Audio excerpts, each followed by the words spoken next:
So this is, again, it's seeking to cut down these cultural norms such as male, female, the nuclear family, and help students uncover this new knowledge that their identity is much more complex than they realized before.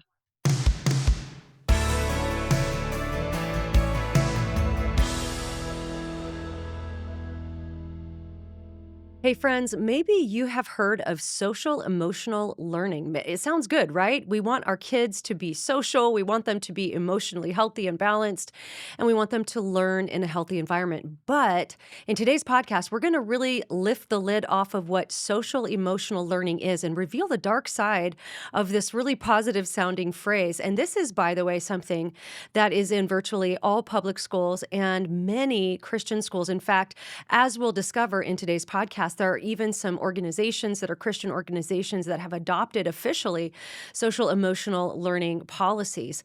And we're going to discuss all the things, how social emotional learning can actually act as a conduit for the critical theories, things like critical gender theory, critical queer theory, critical race theory, to be brought right into the classroom and ultimately is leading our kids to be weaker and emotionally less stable while undermining the gospel at the same time.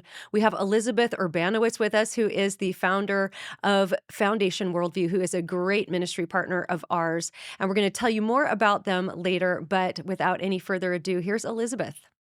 Well, Elizabeth, it's great to have you back on the podcast. We get the opportunity to talk about your amazing worldview curriculum every week so I always feel like you're with me a little bit every week when we talk about that. But for anybody who is unfamiliar with you, share a bit about what you do and talk about Foundation Worldview because it's such an awesome organization and ministry. Yes, well, I started off my professional career as an elementary educator in a Christian school. And when I was teaching third grade, I just noticed a problem that my students, they knew all the biblical answers, they knew all the Bible stories, lots of verses, but they didn't know how to critically evaluate just the thousands of messages that were competing for their attention.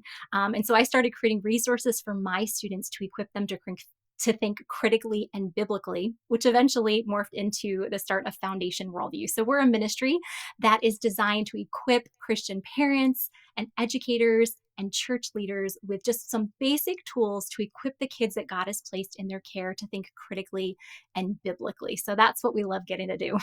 Yeah, and you do a great job. In fact, as I've mentioned, we've used your curriculum in our homeschool, and it's just been so good. I actually met a mom who is doing your studying the Bible curriculum with her, I think it's her son.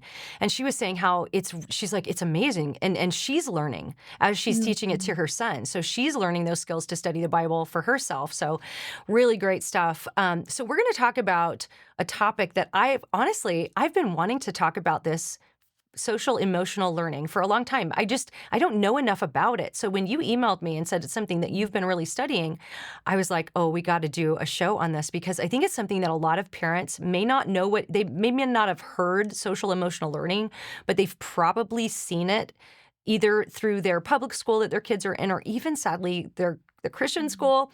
So before we define what it is, what made you interested in even researching this topic? Yeah, it's so interesting, even that I know a lot about this now because it's never a subject that I intended to study. But at Foundation Worldview, we host a short podcast twice a week, just 20 minutes answering parents and Christian educators' questions.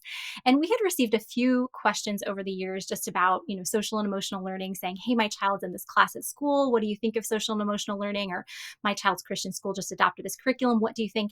And in all honesty, I knew very little about it, and I don't want to speak into areas where I don't have enough information. So I just kind of ignored those questions.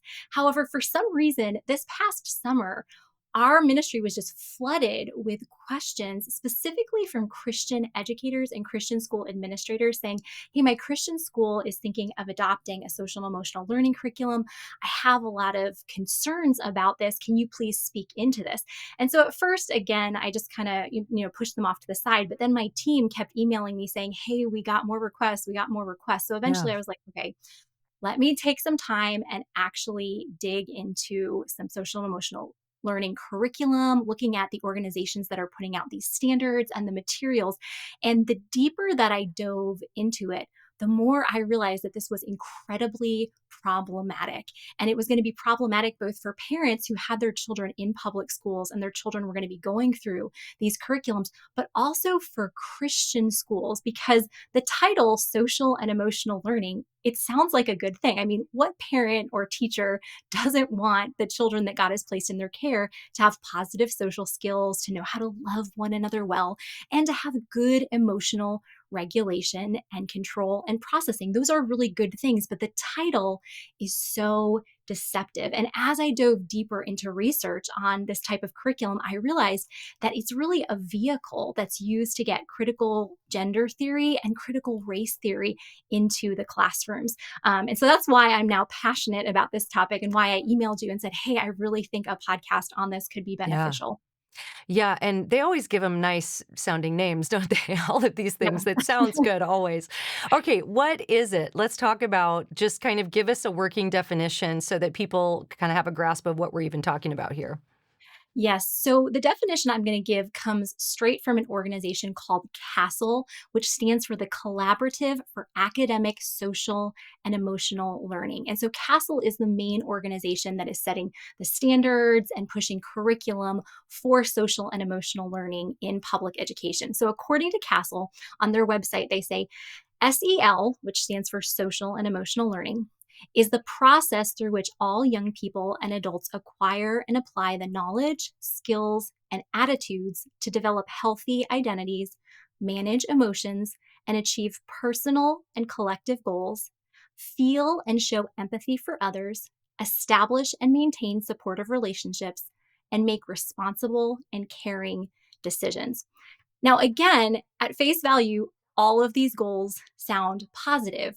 But as you and I know, Alisa, we have to ask, how are these words Yeah. being defined according to the people at CASEL? So to figure this out, we need to go a little bit deeper. And then again, on the CASEL website, they have an SEL framework. And they say students, families, schools, and communities are all part of broader systems that shape learning, development, and experiences. Inequities based on race, ethnicity, class, language, gender identity, sexual orientation, and other factors are deeply ingrained in the vast majority of these systems and will impact student and adult social and emotional and academic learning. While SEL alone will not solve longstanding and deep seated inequities in the education system, it can create the conditions needed for individuals and schools to examine and interpret inequitable policies and practices, create more inclusive learning environments, and reveal and nurture the interests and assets of all individuals. So, in that last paragraph that I just read, you see that what they're doing is they're trying to reveal inequities in race, ethnicity, class, language, gender, sexual orientation, and all of these things, which is really just seeking to get critical theories into the Yeah. classroom. Well, when you were reading that, it sounds just like a definition of critical theory. And what it sounds to me like, and you can comment on this, but it sounds to me like they're basically assuming the categories of critical theory.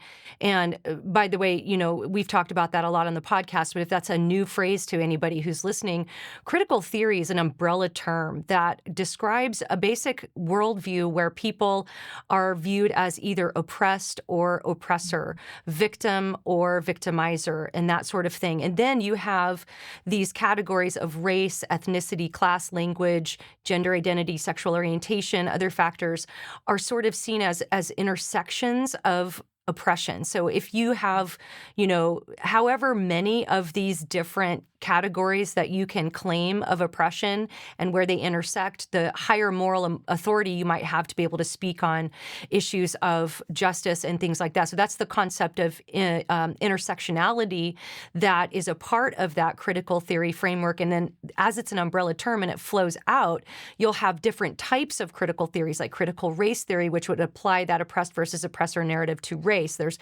critical gender theory and so, critical feminist theory, whatever it is. They've got critical queer theory. So there's lots of different disciplines that fall under that umbrella. So it sounds to me, Elizabeth, like they're basically assuming that as the framework for reality. And then social emotional learning is basically how to apply it, maybe in a way that would teach kids to manage emotions within that framework or something like that. Yes, you really hit the nail on the head there because what they're doing in social and emotional learning is they're taking what's called the critical pedagogy. So, pedagogy means a way of teaching, your philosophy of teaching. So, a man named, I'm going to say his name incorrectly simply because I don't speak Portuguese and he was a Brazilian philosopher, but Paulo Freire developed what he called a critical pedagogy. And so he had bought, into the whole critical theory framework. And he has these, basically you can boil it down to four distinct steps of how a teacher can take students through four steps to basically get them to be activists and rise up against what is perceived as those who hold power or who are the oppressors. Mm, So in Freire's critical pedagogy, the first step is the teacher is supposed to step back from their position of authority because in a position of authority, you are the one who is oppressing. So the teacher steps back from the position of authority and takes the position of a facilitator or a co-learner. So they're, next to their students as a co-learner and they're just facilitating activities. That's the first step. Then the teacher leads dialogue, which is meant to guide the students towards developing their own knowledge that is independent of any oppressive influences, mainly the social norms of the culture. So that's the second step. Then in the third step, the teacher asks questions to help the students realize that there's something morally wrong with the norms of their society. Now, there can be things that are morally wrong with the norms of any sure. society, but this framework just assumes that all norms in a society where there are certain people who are in power and there are people who are not, that all of those are morally wrong.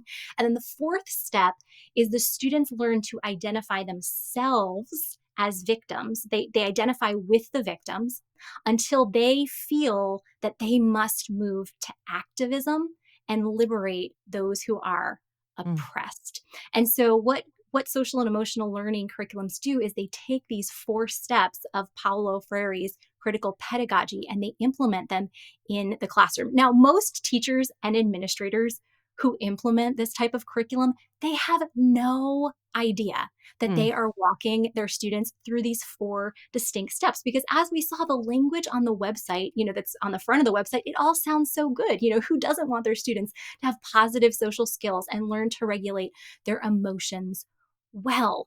Yeah. But they still are taking students step by step through this process.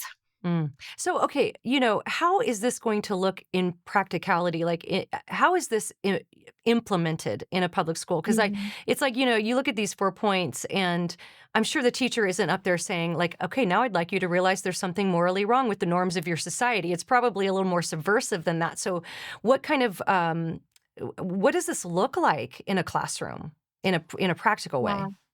Yeah. So practically in the classroom, different SEL curriculums are different. Most of the ones that I researched had one lesson that you walk students through each week. And you're doing something in that lesson that then is going to feed into every other academic area.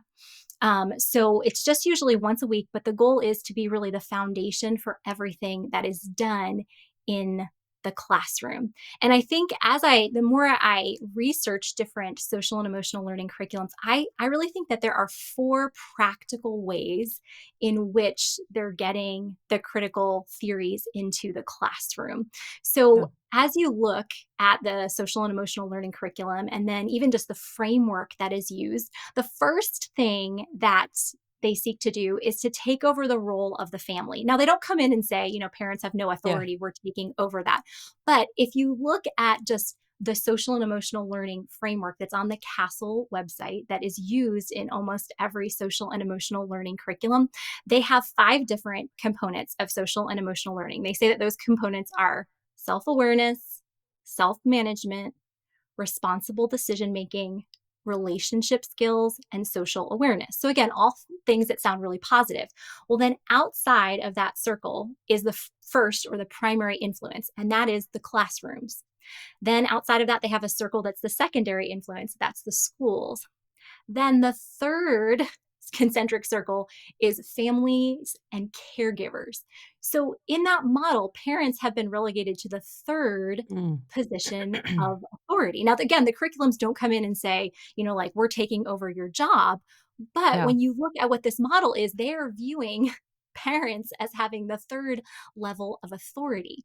And then when you look at these five components of social and emotional learning, if parents are thinking through these, they're probably thinking, well, of course I want, my child's classroom teacher to help develop their self-awareness.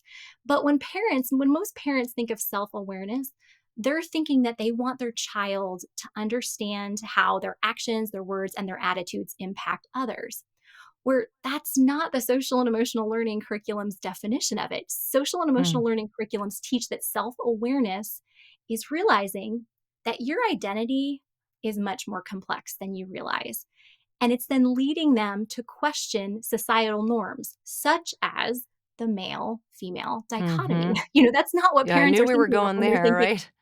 Yeah, that's not what they're thinking of. Or thinking about relationship skills. When most parents think about relationship skills, they want their children to learn to consider the needs of others and to care for others well. Where SEL curriculums are teaching that healthy relationship skills require that students vicariously experience the emotions of their classmates who are oppressed and then work to end that oppression. And often, what this means is accepting deviant forms of sexuality and gender expression as things that are healthy and Mm, good. So, again, the first way that this, practically happens in the classroom is the classroom is subtly taking over the role that God has given to the parents and training children in things that do not align with what the parents actually want for their children.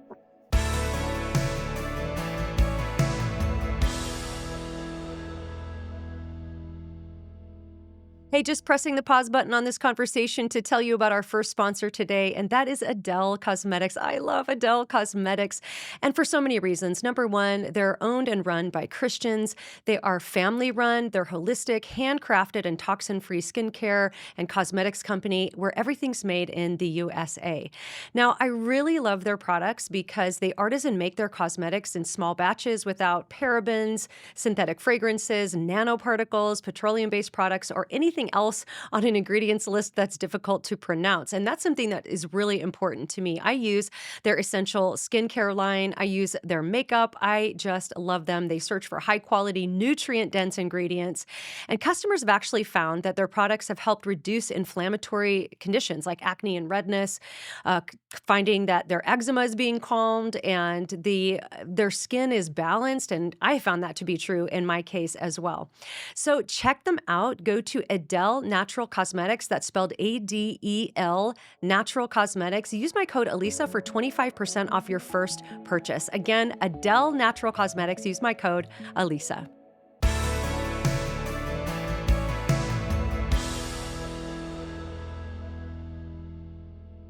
So when you were teaching, did you run into some of this back then, or is this kind of all new, or was it creeping in already, or what do you Mm. think? How long ago was Good. that you were a teacher? So I stopped teaching. My last school year that I taught was 2016, 2017. So 7 years ago now. So it was a little while ago.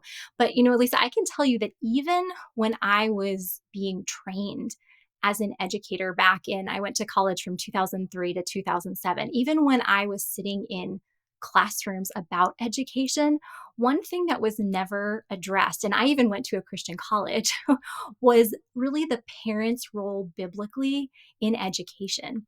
And so I went into education with a faulty understanding of what my job was as the classroom Hmm. teacher. It actually wasn't until I think my fifth year in teaching, I took a class under Del Tackett, who used to be a big worldview guy, back in the early 2000s, and I had an opportunity to sit down with him and ask him, tell me about education. And he just kind of walked me through scripture and showed me how it's the parents' responsibility to educate their children. And he looked at me and he was like, Elizabeth, he's like, don't you think for a moment that the parents are partnering with you in the educational process? He was like, you have the privilege of partnering with these parents, but the parents are the ones God has given the authority over their children's education. And so I was so grateful that he was willing to speak truth to me. But, even in my own educational training, I didn't really receive Right. training that aligned with scripture. And I did not go to Wheaton College, but I studied abroad for a summer with Wheaton College in Argentina. And there was an education professor there. And when I was in Argentina with Wheaton, we took a whole class from that education professor on critical pedagogy from Paulo Freire. And it was taught as if it was something that was positive and that we Oh, should wow. implement in our own classrooms. So this is not something that is new idea wise, but it is, just within the past 5 years or so, something that has really been pushed in Mm. most classrooms. Man. And, like you just mentioned, even with Wheaton, it's not exclusive to the secular public school systems. So before we get to number 2 here, I did want to ask you, there's this narrative on social media where people will say you're not qualified to homeschool your kids. It's kind of like this whole push against the homeschool thing, basically saying there are other people other than the parents that are more qualified to educate kids than parents. Do you think that's coming from this? I think I don't know where that stems from, but I think the attitude definitely aligns Mm, with this. This belief that, the teachers are the experts and therefore you surrender all your rights to the teachers. Now, I can tell you from conversations that I've had with my friends who have homeschooled, there will be times where they will ask me something about their child's development. And because I'm an educator, I can shed some light on things that they didn't understand. But you know what? When I was in the classroom, I never, ever had the same knowledge of my students that their parents did. right. Their parents would bring up things that they were seeing in parent teacher conferences in November. And I'd say, what? I really haven't seen that in the classroom yet, but I'll keep my eye out. And sometimes it wasn't until April or May that I started to notice these things that the parents had noticed in November. And that's because I had 20 something plus students in my classroom. I loved all of my students. I wanted to invest in them well, but I had a limited amount of one on one time where parents have knowledge of their children that no one else does. And my Yeah. friends who are homeschooling, are they perfect teachers? No. Was I a perfect teacher? No. But my friends that are homeschooling know their kids in a way that I never could as the teacher. And they can seek out wise counsel from people who might know a little bit more about education than they do. So anybody who's listening who homeschools or is thinking about homeschooling and that is a reason that has, kind of intimidated you from homeschooling, please don't believe that lie for a minute Yeah. that you are called by God to educate and equip your children and you can do it.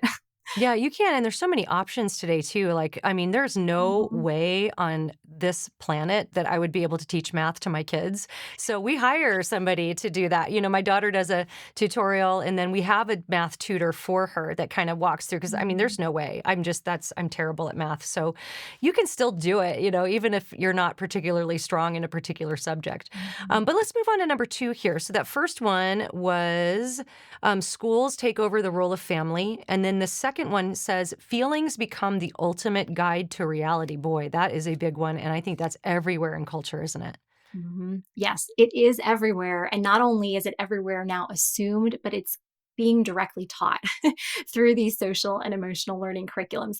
Now, when I started doing research on this, I wanted to actually get my hands on some SEL curriculums so that I could, really critique and see what's positive, what's negative about these curriculums. And so one of the curriculums that I looked at was called the Ruler curriculum, and it's published by the Yale Center for Emotional Intelligence. And in one of the units, I was like, oh my goodness, if this is not showing that feelings become the ultimate guide to reality, I don't know what is. But in this, it's a fourth grade curriculum and it's in unit 2 lesson 1, and what the class does is they work together to create a charter. And so just as Freire taught, the teacher steps back from the role of educator and enters into the role of facilitator and co-learner alongside the students. And the instructions that the teacher is given in this lesson says, introduce the charter by saying, the charter is a promise we will make to each other about how we want to feel at school and what we will do to make sure we feel those feelings Wow. more of the time. These That's are different than awful. rules. Isn't that crazy? That's crazy. How we want to feel at school. So then it goes on, it says, these are different than rules. We have rules that help keep our bodies safe, such as not running in the halls. We will have a charter so that everyone in our class can feel that their emotions are safe too. And then the teacher is instructed to break the students up into pairs and they brainstorm a list of how they want to feel at school. And then the class comes together, sees what's in common, and they vote on those feelings. And then they enter into this agreement that they are going to make sure that everybody feels that way at school from then on. And I'm like, oh my goodness. I mean, Elisa, you have two children. You know that Yeah. emotions, as adults and as children, they just go up and down and up Oh, and down. yeah. And there were some days in the classroom where a student would come in, and they would be having a difficult day. And no matter what I did, no matter how hard I worked to love them and meet their needs, they would never feel happy, or they would Yeah. never feel enthusiastic. It's just crazy. Well, I know that when I was in school, I wasn't a good student. I did not really enjoy school for the most part, and, I felt really bad every time that I didn't have my homework assignment completed, and I'm just thinking, if they were to implement something like this back then, I mean, is it crazy to say that if this were, implemented, I could come in and just say, it was just too overwhelming for me to do my homework, and we've made this charter that the most important way for me to feel in the classroom is secure and good about my education and to feel good about my work. Well, I didn't feel good about my work, so I just didn't do it. I mean, is that kind of crazy, or does something like that actually happen? Well, that's where it's ultimately going to lead. I mean, I know schools already are putting more, lax restrictions on what work needs to get done and doesn't based on how the students Wow. are feeling. So I don't know, I don't have any conclusive evidence, showing, well, in this classroom, now that the students don't have to do any of their work because they don't feel like it. But Yeah. that's where it's leading. Because think about, if I were still in the classroom and I were teaching this lesson and, we came up with a list of emotions that we want to feel secure and valued and loved, and a student got a math problem wrong. And even if I said, oh, I'm so proud of you for trying, but you know what? Actually, 3 times 4 is 12. It's not 14. Well, what if the student all of a sudden didn't feel secure and loved? What am I Yeah. supposed to do? Just affirm their error? But that is where this is ultimately leading.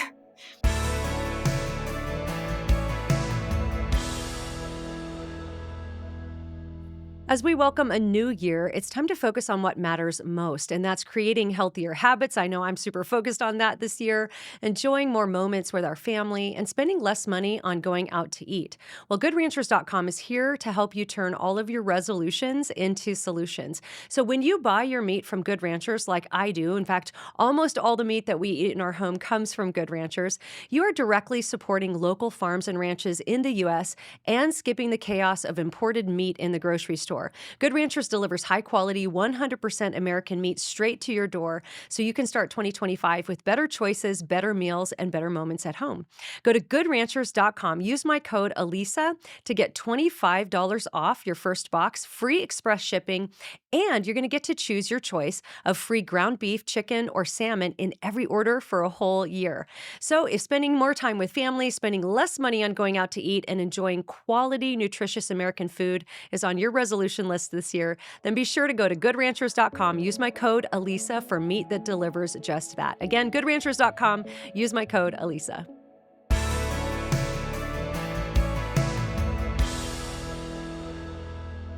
Right, right. I was looking for because we've talked about the book Bad Therapy by Abigail Mhm. Schreier, and I've recommended that, and I do recommend that.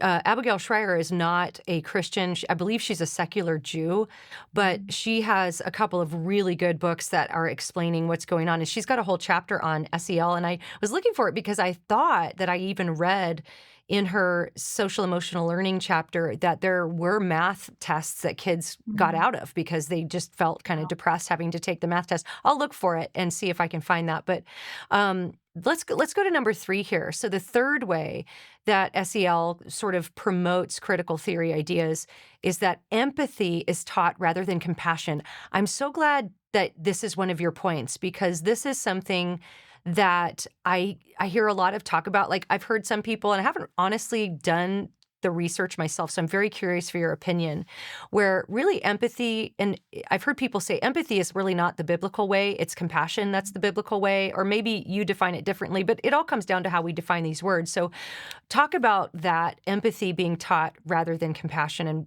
what's the difference? Yeah. So I wanted to pull a definition that I'm assuming you and I and all the listeners can agree on, just comes from Merriam Webster Dictionary. And so the definition in Merriam Webster for empathy is the action of understanding, being aware of, being sensitive to, and vicariously experiencing the feelings, thoughts, and experiences of another. And so empathy is actually taking on another's emotions, Yeah, that's taking on interesting. what they're experiencing.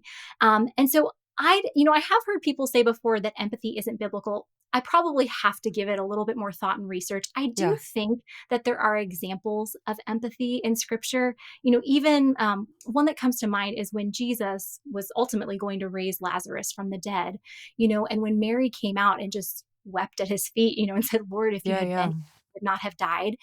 Jesus wept with her. He Mhm. knew what was coming, but he did take that moment to just sit with her, to enter into her grief. And so I don't Mhm. think I could be wrong on this, but I don't think we Yeah, should just, negate empathy completely. However, we can't seek to be empathetic all the time because if and live Jesus there. just went Yeah. around just being empathetic, all he would have done would just have been sitting in our misery, Yeah, yeah. sitting in our diseases and our sin, where what Jesus did is he did at times, enter into empathy, but then ultimately he was moved to compassion, which Merriam-Webster defines compassion as sympathetic consciousness of others' distress together with a desire to alleviate it. So, this is defining a consciousness that the other Mhm. person is distressed without actually entering into their mental and emotional state. And I actually saw a really clear example of the difference between empathy and compassion in my own life several years ago. As we're recording this episode, I am in my late 30s, I'm single, I've never been married. And it was probably somewhere around the time that I turned 35 that I started to think, marriage just might not be happening for me. I might be single forever. And shortly after that, I started dating someone who was a wonderful Christian. We weren't super well matched for one another. We weren't the greatest match, but we both loved God. We're committed to Scripture. And I think I just ignored some things in that relationship that I probably would not have ignored at an earlier point in my life because I was just thinking, like I'm in my mid 30s. This might be my last chance at getting married. And I'm so grateful that I had a really close friend who chose to have compassion on me Mm. rather than empathy. And she sat down with me one time and she said, Elizabeth, like, I don't understand what it's like to be in my mid 30s and single. I got married right out of college. I don't understand what that's like. She's like, but I love you and I know you. And as I look at your life, she's like, I know that your greatest desire is to use your life to serve God. And I just don't see this as being a relationship that is going to equip you to serve God. Mm. She's like, I think it's going to be a really hard marriage. And so Mm. what she did is she chose to be kind to me, to be loving to me, and in that, to speak the truth to me. And because she spoke the truth to me, I was able to see a perspective that I couldn't have in the middle of the situation. And so that's Yeah. why compassion can be so helpful because it's not just taking on the feelings of another and experiencing them, but it's having an outside objective perspective where you're sympathizing with the person and ultimately working towards what is best for them. Yeah, And that's so, that's a really good point because I've even had moments where I think I did feel genuine empathy, especially after my mm, nephew died. Gosh, it's been like 4 years mm, now. But when other people would experience loss and death, like I would almost feel that grief come back because I was so empathizing with what they're going through because we had been mm, through it. But ultimately, I think this is really good and clear what you're saying because if we all just lived that way all the time, vicariously experiencing those feelings, then we would all just kind of go off a cliff together. But we need that compassion where you're a little bit objective because you're outside of it. You're conscious of what the person is feeling. But yeah, I mean, I agree with you. I'd have to do more research to make a definitive statement about it. But it seems like God can use both. But the goal should be what is the goal of compassion, which is a desire to alleviate that pain and help that person by being compassionate and being conscious of what they're going through. So how does this work itself out in the classroom then? Like as far as empathy versus compassion, what are the students asked to do? Are there exercises they do? Yeah, so there are different exercises that they're asked to do where they're actually taking on the feelings of another. So anyone who's interested in doing more research on this, if you go to the Castle website, it's just I think it's just castle.org. You can go through a whole playlist of videos, and in those videos, teachers explain, like what a day centered around SEL looks like and how the students come Mm, in the classroom and they have a morning meeting and the first thing that they're asked is how are you feeling today, and the students all share how they're feeling. And then when someone is feeling a certain way that's negative, the students are asked to empathize with them. So it's done in this morning meeting, but then it's also done through the academic subjects. The literature that is chosen to be used in these social and emotional learning curriculums, and sometimes is then just used in the regular literature class, is literature that frequently focuses on oppression in different situations. And then the students are brought into that situation, through the text, and then are asked to identify with that character. And then how would they feel? And then how would that oppression be alleviated? And so this is something you mentioned before, Abigail Shriver's book, Bad Therapy. And so this is something that she talks about, how when children are asked to take on the emotions of others continuously, that this is just a huge, heavy burden for them, Yeah. that they are not in a position where they can genuinely help one another, but just in a position where they are weighed down by the emotions of another. And I think about my own experience in the classroom, that when I was teaching, I had students that walked through really, really hard situations. Mhm. I had students who, were walking through the divorce of a parent, or a parent actually abandoning the family. I had other students whose parents were walking through cancer, some students who had just lost a parent. One time I had a girl in my class who was facing homelessness. And so in these situations, I, as the teacher, knew what was going on. And I always made sure I let the student know that I knew what was going Yeah. on, and that I was there for them, and I would be more than willing to talk with them, to comfort them. But school was actually a safe haven, a place that they could go for 8 hours and not think about their mom's cancer diagnosis, or not Yeah. think about the fact that their parents were getting divorced, or not thinking about the fact that they were going to stay in a homeless shelter that night. But in SEL curriculums, children are asked to share these feelings with one another, and then the whole class is enters into it and is weighed down by that. And I Mm. just think, oh my goodness, how tragic for children that are walking through difficult situations.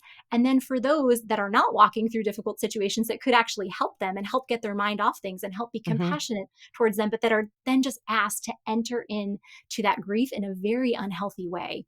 Yeah, because I can understand how that sounds compassionate to want to acknowledge all of those things, but I'm just thinking about one of the skills you learn as an adult is not to deny that you have feelings, not to suppress your feelings or ignore your feelings, but well, maybe yes, suppress them at certain times, right? Because you have to go perform a shift at work, and you can't bring all of your pain and everything that you're experiencing at home into that. You have to figure out a way to sort of put that in a box, put it away for the 8 hours that you have the shift, and then you can open the box back up when you're done, but you've got a job to do. And I think that's one of the skills that I'm so thankful that I had to learn in life, was that you can't just go to work and be in a bad mood all day because of what happened. You have to try to rise above that and overcome that without, of course, ignoring that it's going on, and you don't want to just shove it down so that it all comes exploding out as anger.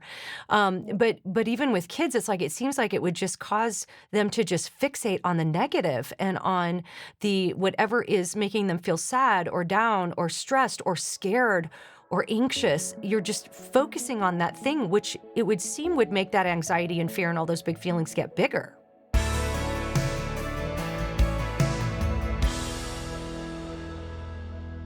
Well, if you're a longtime listener of this podcast, you know how passionate I am about the pro-life cause, which is one of the very many, many reasons I love 7 Weeks Coffee. I love coffee. I love to wake up every morning and grind my beans fresh, make my espresso. And that's where 7 Weeks Coffee comes in. Their coffee is not only super high quality, it's shade-grown, mold-free, acid-free, organically farmed, direct trade with the farmers, which is better than fair trade. I love that they have a very strong pro-life ethic. In fact, it's built into their name. At 7 weeks of gestation, the baby is about the size of a coffee bean, thus the name 7 Weeks Coffee. And not only that, they give 10% of every sale to pregnancy resource centers all across the country. And as of now, they have raised over $750,000 that they have sent out to these amazing pregnancy centers nationwide. And because coffee tastes better with a free gift, if you subscribe now, go to 7weekscoffee.com and use my code Alisa, you're going to get a free engraved coffee spoon plus 15% off of every order. So it's the perfect way to have your daily cup of 7 Weeks Coffee and support a life-saving mission at the same time. Again, go to 7weekscoffee.com, use my code Alisa for up to 25% off when you subscribe. Again, 7weekscoffee.com, use my code Alisa.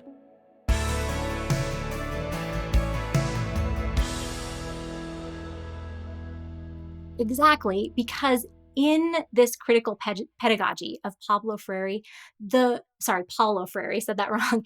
The ultimate goal is not that the student would be healthy and would flourish. The ultimate goal is that the student would become an activist Yeah. and rise up against the societal oppression by tearing down societal norms. So it's never the individual Yeah. child that is thought of. It's just how can we push this student to a moment of crisis so then they become an It's activist. like a theory of conflict, like Mhm. in Marxism and other worldviews like that. Wow.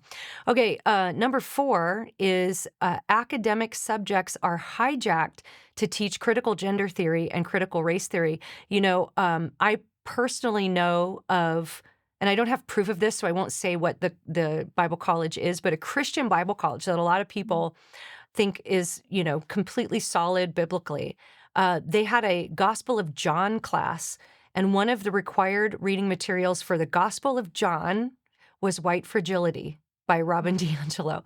So, like, when I read Wow. number 4 here, I'm thinking that sounds like that, but maybe you talk about what does this mean here? The fourth way that critical theory is really promoted through this is that academic subjects are actually hijacked to teach critical gender theory and critical race theory. Yeah. So the social and emotional learning curriculum is kind of like the backbone. And so I'm going to walk us through how a unit in social and emotional learning curriculum actually outlines in kind of cloaked language just Freire's theory of critical pedagogy. But then in literature, the texts that are chosen for literature are actually pointing students towards activism, or the math problems that are chosen are not for the purpose of actually teaching math, but are to get students again to realize that there's something wrong with the norms in our society.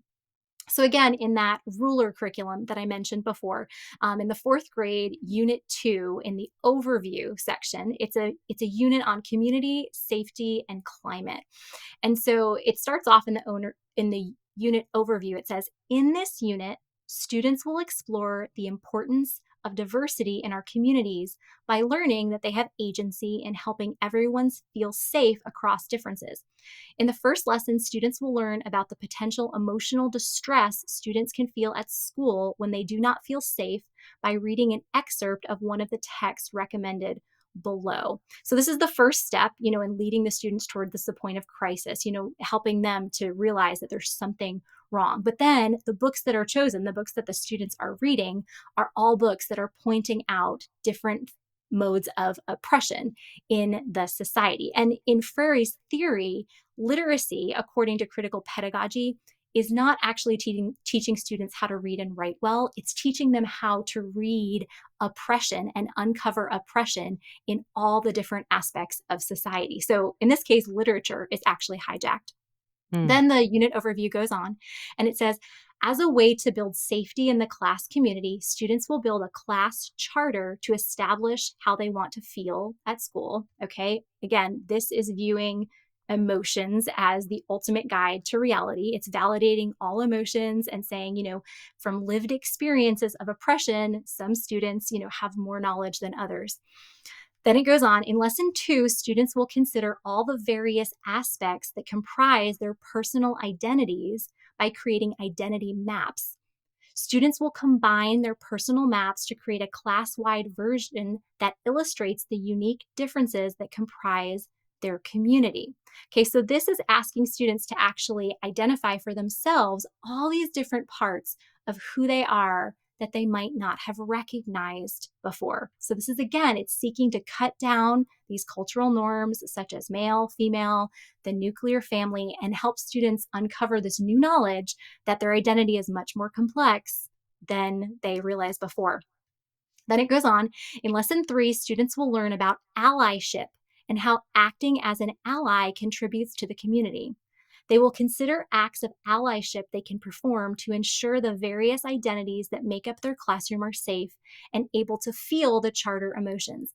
In the final lesson of the unit, students will complete a performance task in which they act as allies in order to contribute to the emotional climate in their communities. So, this final step is actually moving them towards activism. And so now, if we're talking about genuine oppression, where someone is actually being mistreated at Sure. home, or someone is not allowed to sit at a certain lunch table, because of the color of their hair or the color of their skin or something like that. That is good. We want our children, to stand up for the downtrodden. That is a very biblical thing. But as you put all of this together, you realize what is viewed as oppression is, well, someone who doesn't feel safe because they identify with a different gender from what Right. their biological sex is. So our children are being pushed into activism for things that are not ultimately for the good of anyone, even the person who is viewed as oppressed. Man. Yeah, I So, I mean, I'm just thinking about, like, it still just blows my mind that they're asking kids how they wanna feel, and then that becomes sort of the standard by which, you could say a day was good if everybody felt these feelings. I mean, I'm just thinking about when I was in school, I would have said, "I wanna feel peace. I don't wanna feel stressed," which means there's only one way in my mind to make me feel peace at school, which would be less work, less standards, less requirements.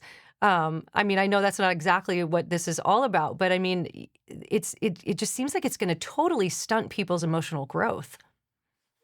yeah. And as I mentioned before, again, it's not for the good of the individual student. It's Right, right, ultimately to lead students to become activists. But the thing is that for the average teacher or administrator, who didn't take any classes on critical pedagogy or critical theories, and just really loves their students, is trying to do what they're asked to do, this all sounds like nice team building activities. You're going to right, read some sure. books about oppression. You're going to create a class charter. You're going to learn to be an ally. But what these teachers and administrators don't understand is that they're actually acting for a much larger vision of the Yeah, world that is behind all of this. And even, on that the Ruler website for that curriculum that I just quoted from, they actually state this kind of in a little bit of cloaked language, that they say Ruler as a curriculum is an on ramp to work in diversity, equity, and inclusion and anti racism, as it focuses on the development of the skills and language necessary to have conversations around these topics and achieve equitable practices. So, from having interviewed other people on your podcast, Alisa, and having read a lot of books just about what's going on with critical race theory and critical gender theory, this is so clear that if they're working towards DEI and anti mhm, racism and trying to give people a vocabulary for it, there's a very specific agenda behind this. right. And then, as I was watching those videos on the Castle website, there was one video where a man named Tyrone Martinez Black, who is the policy and practices specialist at Castle, he directly outlined how mathematics was used basically to teach socialism. A direct quote from him in that video. Wow. He said, "In SEL, you tie mathematic concepts into topics relevant to students. Fractions incorporate divisions and distributions, and our youth around the nation know that some things are distributed fairly and unfairly. So, an understanding of mathematics from the context of what it means to share equally is rooted in some very real problems and circumstances. So, that kind of lesson, rather than simply being about numbers and symbols, becomes about actual lived and culturally relevant experiences." Wow. So all of this has a much bigger goal than just, these healthy social and emotional skills that it's supposedly promoting.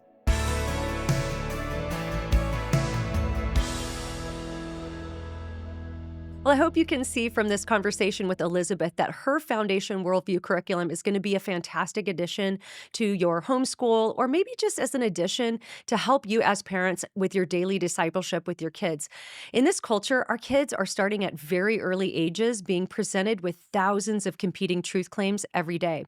Well, Foundation Worldview has a new curriculum called Biblical Worldview Curriculum, and it really helps solve that problem because it lays the foundation for seeking truth in all aspects of life, with the goal of helping our little ones look at everything we see in culture and find out what aligns with scripture. So there's 5 lessons that help kids understand what truth is, 5 lessons helping them understand who God is, and then 5 lessons helping them understand how science and the Bible align. 5 lessons help them understand basic truths about human nature, and then 5 lessons help them understand basic truths about morality. This is a full orbed biblical worldview for our kids. This is for ages 4 and up and is one of the first essential building blocks in laying the foundation our kids need to understand and live out the truth of the Christian worldview. Go to foundationworldview.com. Use my code Alisa for 10% off of any family license. Again, foundationworldview.com. Use my code Alisa.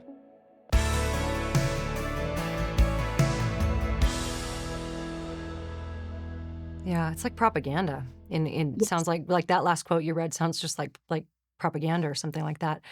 Okay, so I want to ask you a few practical questions about like what can parents do, what can Christian school administrators do. But I want to ask you one question because one of well the main mission of this podcast is to identify the core beliefs of historic Christianity to discern its counterfeits. And somebody might be going, this just feels like we're out in the weeds and some other completely other topic. But I'd love for you to make connections for us because this really does have theological implications for how our kids are even going to approach things like the Bible, the Christian worldview. I mean, this is like a setup for progressive Christianity. I see that. What do you think the danger is theologically for kids as far as maintaining the Christian gospel alongside what they're learning in the public schools and sadly in some Christian schools? Yes, I think there's multiple dangers here. I think one of the primary ones is what we've seen throughout this podcast is using language that sounds very much like it lines up with the biblical worldview, but is really hiding a host of other different philosophies.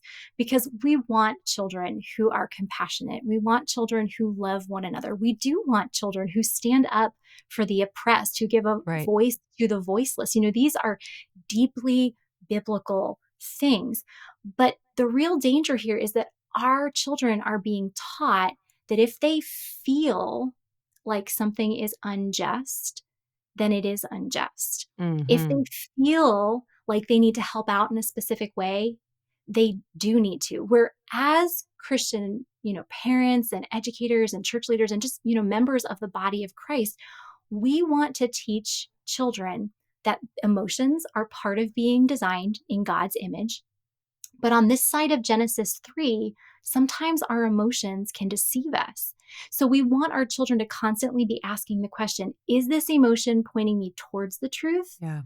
or is it pointing me away from it? Because the danger here is that all of these very Christian sounding things are being lifted up and our children's, God-given sense of compassion is being exploited to then believe, that if somebody says, well, I might have the body of a boy, but I'm actually a girl, that the most loving thing for us to Right. do is to change everything around us to make sure that that person feels Yes. a certain way. Now, should we train our children to have kindness and compassion on someone who is experiencing gender dysphoria? Absolutely. Yeah. Jesus modeled for us, what it looks like to truly have compassion. But ultimately, loving someone who is experiencing genuine gender dysphoria is not lying to that person. It's not leading everyone to congratulate them and encourage them Yeah. to mutilate healthy body parts. And Right. so we need to make sure that we are helping our children understand to discern the difference between things that sound biblical but are not versus things that actually are biblical. So for anyone listening who's thinking, I just want to train my children, not to fall for this stuff, would really encourage you just to start training them in the difference between truth claims that are either objective and they're either true or false versus emotional preference claims, subjective claims, because we want our children to understand the true gospel. Yes, we want them to have hearts of kindness and compassion, and we want them to understand that emotions do not always point us towards the truth. Hmm. That was so well articulated, and that's what I see as well. Is if feelings are the ultimate guide to reality, and kids are trained to see things as oppressed versus oppressor, and then that leading to activism. I mean, that is exactly what we find in the deconstruction and progressive Christian movements. Is that it's very feelings led. Feelings are the guide, and that's how even theological beliefs are assessed. I'm going to get rid of the theological beliefs or even the ethical beliefs that I feel oppressed by, or that I think are oppressing my friend lens, and I'm Mhm. going to change my mind on these things based on what I feel is the most liberating, opinion to have. And that is Mhm. absolutely all over. And that's why in progressive Christianity, I think there's such a push to move biblical authority out of the way. And it really becomes the authority Mhm. of the self, which is really what you're talking about. So parents who are listening to this, I mean, this isn't just some kind of random thing that doesn't have connection to the historic Christian worldview. It really, the implications are really strong. So Elizabeth, what should parents do? Like if we have parents who have kids in their public schools, what would your number one recommendation be for those parents? Yeah, well, one thing I don't want to do in this podcast is I don't want to lead people off in anger, to go, Sure. like torches and pitchforks. That is not at all what I'm saying to do. I would recommend that if your child is in a public school, that you go to the administration and just, humbly ask for copies of the social and emotional curriculum that is being used. Now, you may live in a place where social and emotional learning curriculum is not used. And if you are, praise God for that. That's a great thing, but ask for copies of it so that you can look through it and you can really understand what is being taught. And then I would encourage you to, again, humbly and legally work for it to be removed. I know that in the county that I live in, 4 years ago, a social and emotional learning curriculum was adopted, and parents did exactly this. They asked for copies of the curriculum. They saw that it was just trying to sneak in these critical theories, and they worked to have it removed. So it's no longer being taught in the That's county great. Yeah. where I live. So that's what I would encourage parents in the public education setting to do. Also, I do not know what educational setting is best for anyone's child. Those who are close to me, I can help them, make wise decisions, Sure. ask them good questions. But I don't know, for the general listener, what the best educational setting is. But a lot of times, what I hear parents say is like, "Oh, you know what? I'm so grateful. My child is safe in the public school because all of their teachers thus far have been Christians." And if your child has a Christian teacher in a public school, that is a wonderful thing. However, it's really important to recognize that having a Christian teacher in a public school setting does not mean that your child will be safe from the influence of Mm. these critical theories, because many wonderful, loving Christian educators in public education have no idea that they are teaching Freire's critical pedagogy Yeah. in their social and emotional learning curriculums. Yeah. And what about parents who have kids in Christian school? Yeah, in Christian schools, I would encourage you, again, to ask if there's any social and emotional learning curriculum being used, ask if you can see a copy of it. I would also encourage you to pass along this podcast to them, Yeah. because I think there's a lot of confusion right now in Christian education over social and emotional learning. Actually, just recently, within the past year, ACSI, the Association of Christian Schools International, put out a position statement on social and emotional learning in the early grades. And now this was a position statement affirming social and emotional learning, but it was so confusing because they Mm. used these 5 categories that Castle promotes, and then they built a biblical case for them. And the biblical case was strong. It's just that's not ultimately Oh, what secular social and emotional learning curriculums yeah. are promoting. It's kind of like, I think a great analogy is Planned Parenthood. Planning for parenthood Right. is a good thing. Christians, when they find out that God has blessed them with the gift of a child, they are wise to prepare to be a wise and godly parent. However, Planned Parenthood as an organization is something completely different Yeah. than Right. planning for parenthood. So I think it's confusing in Christian education right now because there is this position statement by ACSI, which is arguing for something biblical, but just what is in the secular realm is not what is argued for in that position statement. Yes. Oh, So, that I feel that. That's like what I think's going on with the deconstruction thing. mm, There's like Christian ministries that are trying to take the word and make it mean, build this biblical case to make it mean something completely different than it actually means in the culture. And it's so frustrating because it can confuse people and all of that. mm, Well, as we close out here, I want to ask you a couple questions. Number one, if parents go to their administrators and they ask about it, is there something else it could also be called? Because if a parent goes and says, "Hey, mm. are you guys teaching social emotional learning?" And they might go, "Well, I don't know what that is," but yet maybe they have a curriculum that does, but maybe it's called. Is there something else it might be called? And then finally, what should Christian school administrators do? Like if there's somebody who's listening to this who's a teacher at a Christian school or administrator, what can they do? Yeah, so for your first question, I do not know of anything else that social and emotional learning is called. But one thing that you can do is there are actually national social and emotional learning standards, that are put out by the national government. So if you just went and found those national social and emotional learning standards and printed those off, you could ask your administrators, what is being done to meet these standards? Because even if they don't have an official social and emotional learning curriculum, they're probably doing something to meet these standards. And so you can just find out what is actually being done. Does every teacher get to choose on their own how they're meeting these standards, or do they actually have materials that every classroom teacher is required to implement?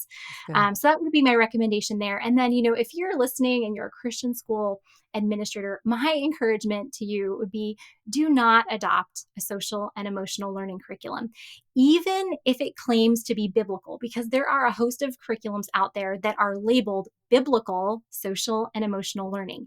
However, if a company is developing a curriculum and they have put the label biblical social and emotional learning, it either means one of two things. Either they have bought into Freire's critical pedagogy, which is not biblical, or it means that they simply have not done sufficient research and they don't realize that what they're teaching is not actually social and emotional learning according to what is being done in most public schools. And, I just think you wouldn't want to purchase curriculum from a company that hasn't done sufficient research and Yeah. is simply using a cultural label.